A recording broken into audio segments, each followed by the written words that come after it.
Section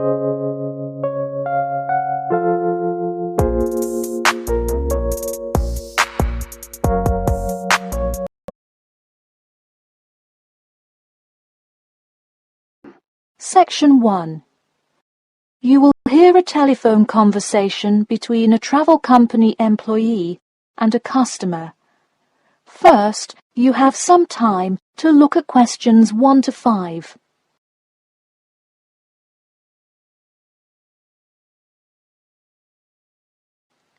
Now we shall begin. You should answer the questions as you listen, because you will not hear the recording a second time. Listen carefully and answer questions 1 to 5. Hello? Hi, good morning. This is Talia from Parrot Bay Travel Agency. Is Robert Goddard there? Yes, speaking. I'm so sorry that I made such an early phone call, and I'm calling to ask a few questions about your most recent vacation. Could I have 5 minutes of your time? Sure thing. Great, thanks. Now, I see here that you visited Melbourne. Was this your first visit to Melbourne? No, I have actually been there twice before. I see. Now, what would you say was your favourite part about Melbourne? Well, I did like seeing the exotic wildlife, and there are great sights to see, but I have to say I was most impressed by the amazing weather. Yeah, the weather there is amazing. Which of the sites listed as part of our official tour did you see? And of those, which was your favourite?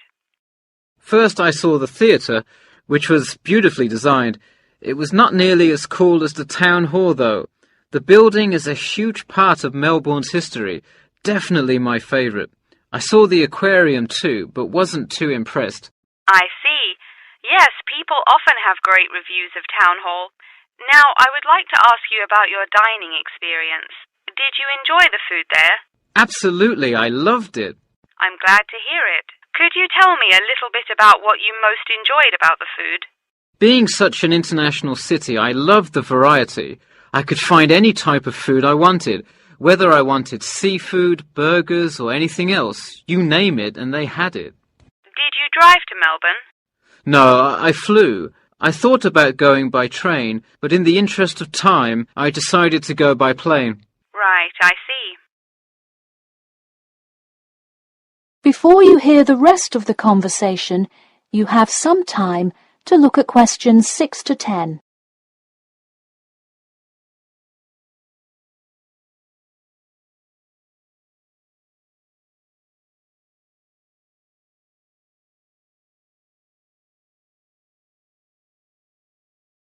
Now listen and answer questions 6 to 10. And would you mind telling me whether you are under 20, between the ages of 20 and 40, or older than 40? It would be nice if I was still under 20. My vacation probably would have been quite different. Actually, though, I just turned 41 last week. Oh, happy birthday! So, did you treat yourself and fly first class? No way. I would love to have a budget that high. I'm more in the mid-range income level. I wasn't always, though. I spent much of my life in a low-income household. I see. That answers my next question then, of income level. And what was the purpose of this visit? I had to go there on business a lot before and decided I would go there for tourism this time. I see. And what is your occupation? I am mainly a computer programmer. I also write for a travel magazine on the side, which is why I visited Melbourne before, but it's not my main source of income. I see. Wow, it sounds like you work a lot. Yes, I am very busy, which is exactly why I took a nice week-long vacation to Melbourne. I completely agree. Would you care to comment on your accommodation? My hotel was a good value. Staying in the city can get really expensive, so it was nice to find such a good price for the location and quality. I'm glad I didn't end up in some cheap motel in the middle of nowhere. I'm glad you didn't either. Well, thank you for taking part in our survey, and I'm glad you enjoyed your vacation. No problem. Take care. That is the end of section 1. You now have half a minute to check your answers.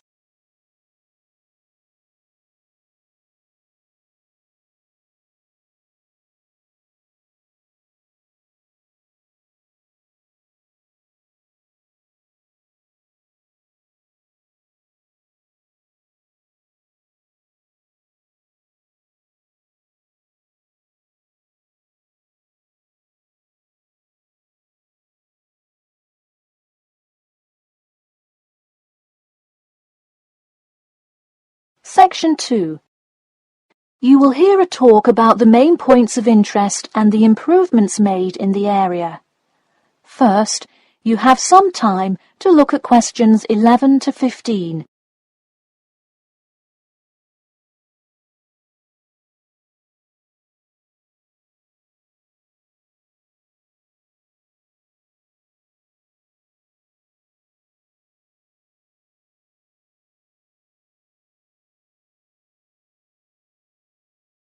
Now listen carefully and answer questions 11 to 15.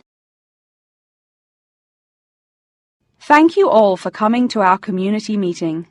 As you know, we're excited to unveil our improvement plan as we look forward to the influx of tourists in the summer months.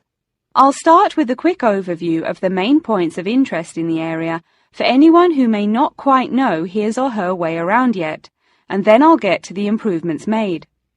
First off is my favourite, the Science Museum, which is on the corner of St George Road. If you have not visited yet, I encourage you to go before the busy season. It is absolutely spectacular. There is even a flight simulator you can try out. Just west of the Science Museum is the National History Museum. It's a sight not to be missed as well, with each floor devoted to a different era in our nation's history. There are special exhibits for children with interactive games and fun history lessons too. If you're looking for parking, it is available on the intersection of Queen Street and South King Street in the car park. Standard hourly and daily rates do apply. The best place for souvenirs is the shopping mall, though it gets extremely busy during peak times. You can get there from the Tube or the entrance on Timber Road, just south of Cornwell Road. This area has students everywhere, usually from the primary school across the street from the shopping mall. Classes often take field trips and engage in guided tours through the area. So that's the overview of the main sites, and hopefully by now I've given you a general idea of the area. Before you hear the rest of the talk, you have some time to look at questions 16 to 20.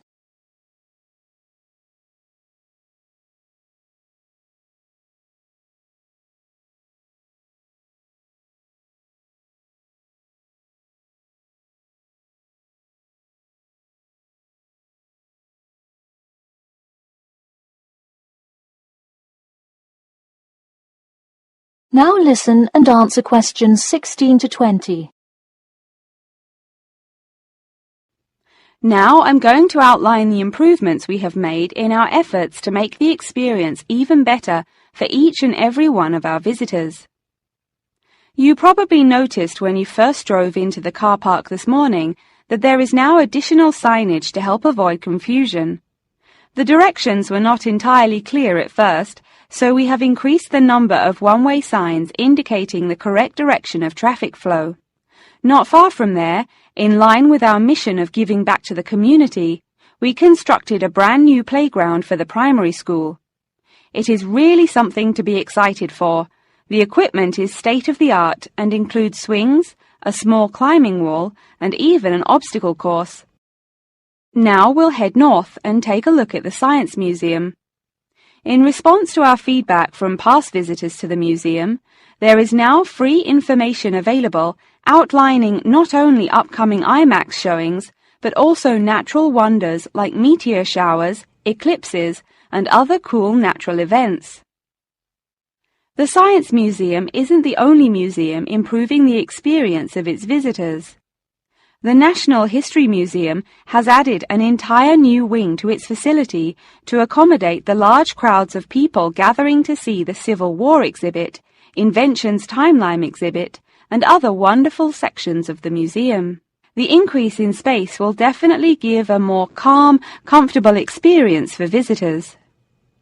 And finally, remember when there was actually a line at the mall entrance from the tube station? It was terrible trying to get anywhere from the tube because foot traffic got so backed up sometimes. We have addressed that by adding another entry point into the mall from the other end of the platform to disperse the crowd. So those are the major improvements we have made. Clearly, having too many people that want to visit and enjoy what our community has to offer the public is a good problem to have, and I am confident that we have made the changes necessary to accommodate the growing interest in the area. As always, we welcome any questions, comments, or concerns about the new improvement plan. In a few minutes, I will open up the floor for questions, but you can also contact me or any other board member by email or through the city website. Thank you for coming, and I now encourage you to stay for the questions and answers panel occurring between now and 10:30. That is the end of section 2. You now have half a minute to check your answers.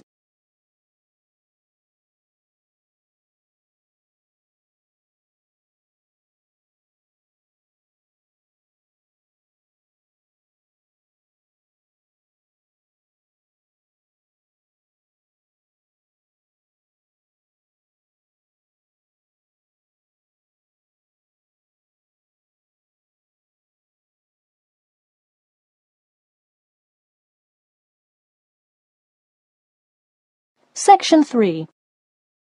You will hear two students called Jane and Mark talking to their tutor about the project assignments for their senior thesis. First, you have some time to look at questions 21 to 23.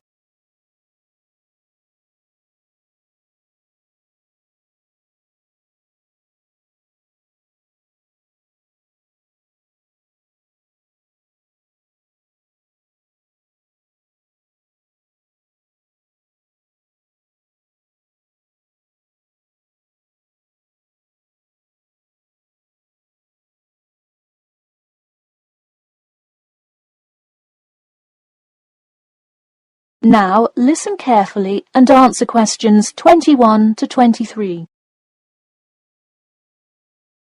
So, you were both given your project assignments for your senior thesis today, right? Yes, and we already have to submit our topics next week. But how could they give us a grade this soon? No, next week's due date will not be counted towards your final grade. The teachers are just going to read your topic and give you feedback. Oh, I see. So first we should come up with our topics, and then what? Well, once you know what you want to study, you need to think about how you'll study it. You need to decide on your research methods. The methods will be the main part of your paper. What about the results section? Well, I can give you feedback on that, but you will be the one carrying out an experiment, and thus will have to produce the results on your own. What I would like to do today is practice writing research papers before you even begin your report. I'll give you samples of old data from past experience, and you can practice writing results and drawing conclusions. I think that would be really helpful. Yeah, it sounds like a lot of extra work, but I'm sure it would make our actual project easier. You're exactly right. So let's get started. First, let's try this simple experiment on fruit flies. Read the information and then take 25 minutes to summarize a results and conclusion section. That's really important. Pay attention to the time limit. Okay, does it still have to be 6,000 words? No, don't worry about that. What if we get off topic? I wouldn't worry too much. You'll have so much information to write about that it should be easy to stay on topic. Before you hear the rest of the talk, you have some time to look at questions 24 to 30.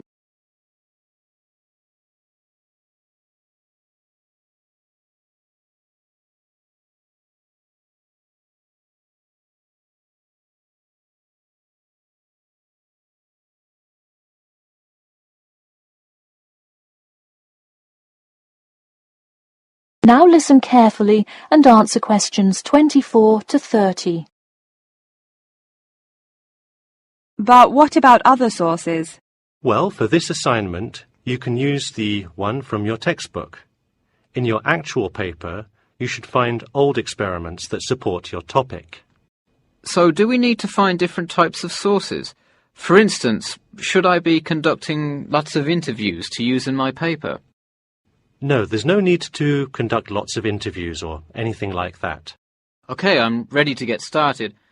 I'm still a little confused, though, on how we should format our paper. Don't worry about it for now, but on your final paper, make sure to pay attention to the format. It should follow the guidelines exactly. Oh man, I'm starting to understand why they give us all semester to do this. Are there any other small details like that we should know about? Not a whole lot. Make sure you provide 2 copies. One for your teacher, of course, but one for yourself as well. And of course, you know the due date, right? It's April the 11th, right? What? No, it's May 11th, right? Yes. The due date is May 11. Write it down. Oh, wow, yeah, I need to note it. Also, I'm having trouble finding information on my topic. What if I can't find enough good sources? It's all right to change your topic. Just make sure to do it before the beginning of April. Oh, really? Wow, I'm definitely going to change it then. Just make sure to write a note to your teacher, letting him or her know. Okay, so getting back to writing this sample paper, where do we start? Should I just explain the experiment and what happened? Well, you need to start with your hypothesis. What do you think will happen? And then describe your procedure. Then you can write up the results and your conclusions. Oh boy, I don't know if I can handle any more instructions. That is the end of section 3. You now have half a minute to check your answers.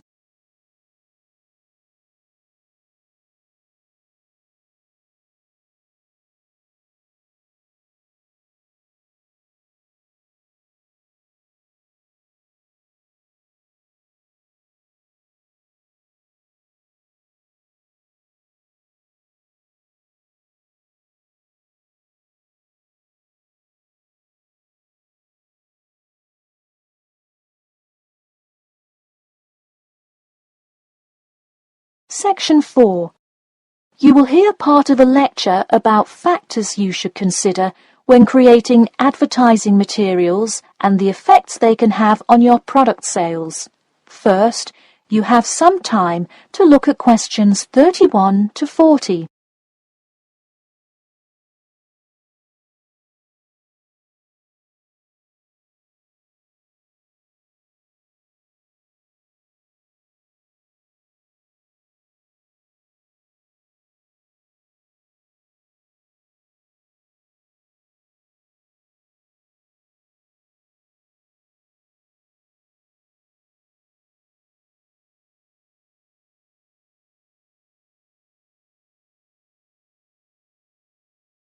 Now listen carefully and answer questions 31 to 40.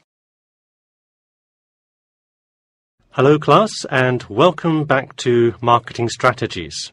This week I will expand upon last week's lecture by talking about factors you should consider when creating advertising materials and the effects they can have on your product sales. Lesson 1.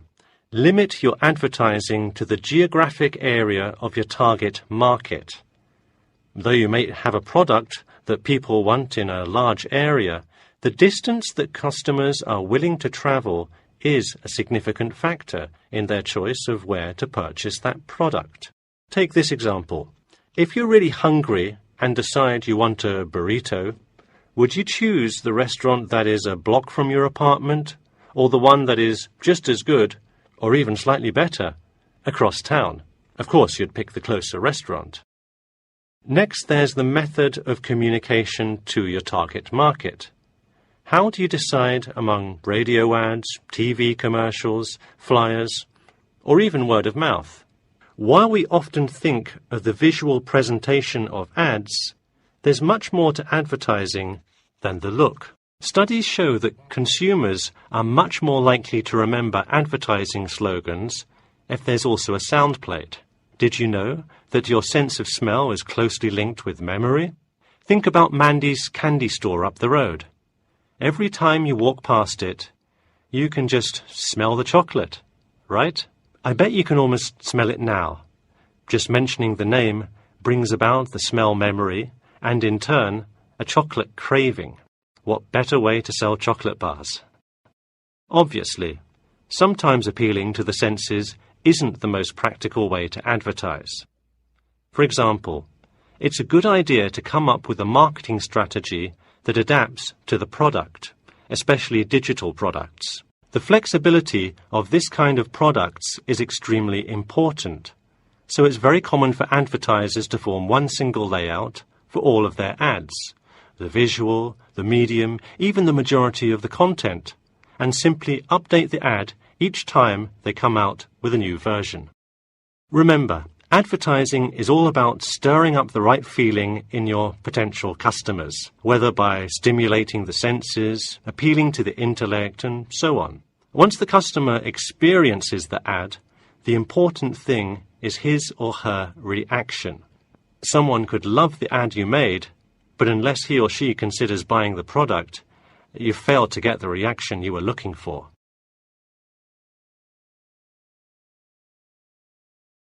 So once you have successfully reached your target customer, and you have his or her business, often you will want to expand to a larger market. More often than not, the same marketing strategies you used in your small campaign may not work for a larger audience. The larger you scale your product, the more factors you must consider. For instance, Apple operates worldwide, so they must tailor their advertising for each market they enter. Often you'll see Apple ads on international flights that appear not only in English, which is the lingua franca of most regions, but also in the native languages of the majority of passengers.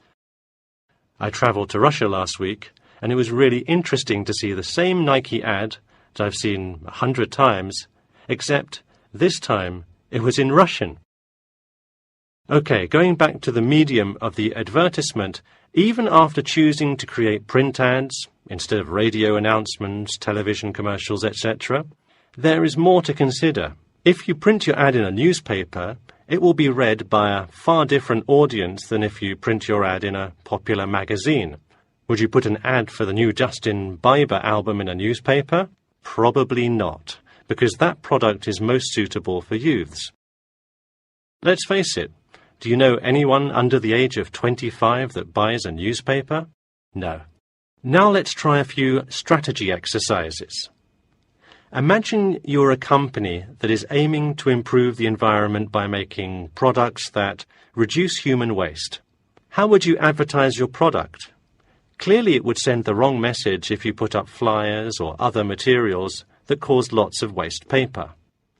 Consider instead putting commercials on the Health Channel or buying ad space on websites like UNESCO.